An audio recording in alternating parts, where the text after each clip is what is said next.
Conservation Ag Update is brought to you by Montag Manufacturing. Ding ding, there's the sound of conservation. I'm here at Ohio Northern University for Conservation Tillage and Technology Conference. It's a beautiful day in Ada, Ohio. Just got out of the chapel where we saw Jim Horman and Paul Yassa talk. So we'll be bringing you lots of content from them as well as others like Warren Dick. We're talking cover crops, we're talking no-till, strip-till, all things conservation. So stay tuned this week and in the coming weeks for all that great stuff coming at you. All right, thank you very much, McCain. We'll check back in later in the show. Welcome to the last Conservation Ag Update of March. Hard to believe planting season 2024 is here. So let's get some predictions on how things might go from growers across the U.S. Yeah, we've had a pretty warm winter so far. Not a lot of moisture, but we have had almost no snow. So actually going into the end of February, we're actually pretty warm at this point. So that would lead us to believe that we'll probably have an earlier spring than normal. And if we have that chance to get out there in April, we'll probably start planting even those no-till acres if the ground is fit. We are preparing for prevent plant. You don't want to, but it's just the way that the winter and the spring are shaping up. I'm a little nervous that we're gonna have some prevent plant just because October, November, this winter's just been off the charts wet. We just got 2 inches of rain last night, and so that'll put us out for another month or two now. You always think that the perfect spring is around the corner. This one does actually look like it's setting up to where we can start to plant pretty early and get in there and maybe go through. Now we'll have some unexpected, I'm sure, get thrown our way throughout the year, but as we sit and start to look at right now, we're pretty bullish about what this looks like. I think we have a good growing season ahead of us. It's been a different type of a winter.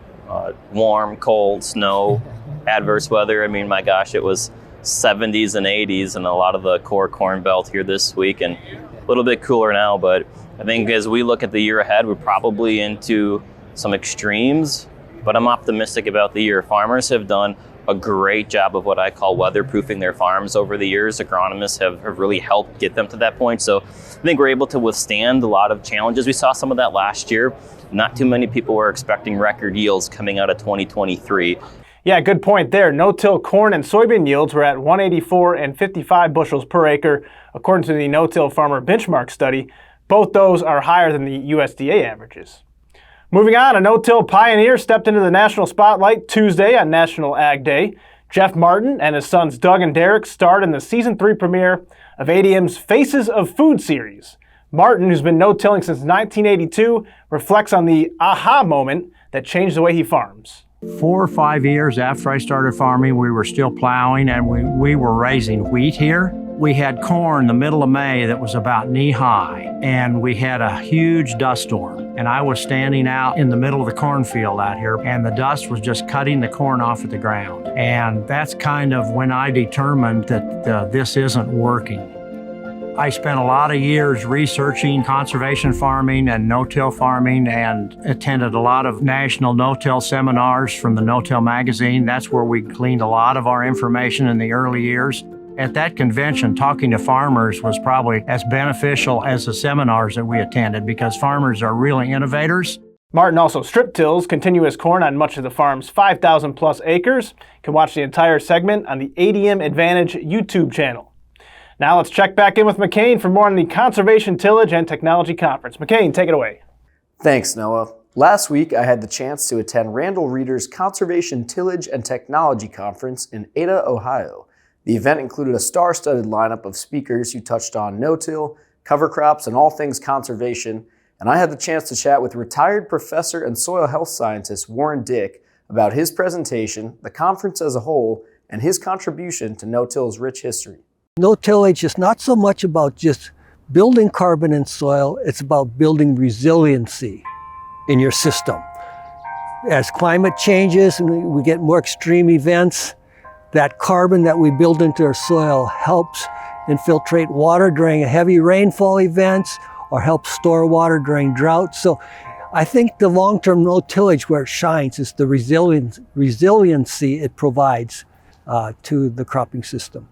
I love coming here because you get the farmers here, you get the educators here, you get the extension people here. We're all talking together, learning from each other, what's happening in the field.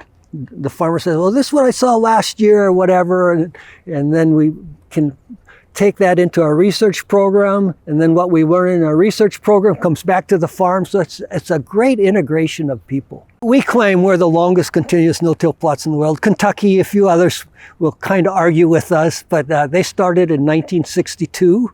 So 2024, I think, makes us 62 years now. It started with the pioneers, Dr. Glover Triplett and Dr. Van Dorn. When they retired, I took them over for 30 plus years until I retired. But they have been such a wonderful outdoor laboratory about what happens when you continue to do no-tillage compared to where you do inversion tillage or plow tillage. And we have measured those plots, and so many people have come to measure those plots. We've given numerous workshops or field tours, so they've just been a wonderful resource for Ohio. Stay tuned in the coming weeks for lots more content from the Conservation Tillage and Technology Conference. Until then, I'm McCain Vogel. Back to you, Noah. Thank you very much, McCain. Time now to go ahead of the curve. We're catching up with Jake Warford, Precision Specialist for Linko Precision in Nokomis, Illinois. So he's working with the Sabano Autonomy Kit, which we've seen used for mowing and tillage applications. But as Jake tells us here, it can also be used for other things in a conservation ag system. Well, I think there's going to be big opportunities in fertilizer and lime spreading. I think that cover crop planting is going to be big. I used ours last year to sow some cover crops, and I sowed some wheat with it. I think, you know, the opportunities are kind of endless. It's just a matter of what you can, anywhere you can think to make it work. I think there's an application for it. Jake says Sabano's philosophy has been crawl, walk, run, and right now he says they're probably in the walk phase. Wrapping up with our video of the week, Dave Cinder from Environmental Tillage Systems has a couple things to keep in mind when making sure your strip till rig or any other piece of equipment is ready to go this spring. So making sure your technology is all up to date with regards to updates and things like that. You definitely want to make sure all your systems are, you know, with a lot of times on the same update level so they can communicate, because sometimes that'll cause a problem when you try to get up and going. And it can be very frustrating and very time consuming when you should be going. And beyond that would be just overall running your systems in the yard. Again, even before putting fertilizer in your tanks, making sure everything runs the way it should. If it's a liquid system, you maybe throw a couple 100 gallons of water in there to make sure you don't have any plug lines, you don't have any leaks in your pump, things like that. Again, the old saying of an ounce of prevention is better than a pound of cure. You want to make sure that even heading into it, when you wrap up last season, make sure everything's clean and flushed out, and that'll make life in the spring or even when you come to next fall that much easier.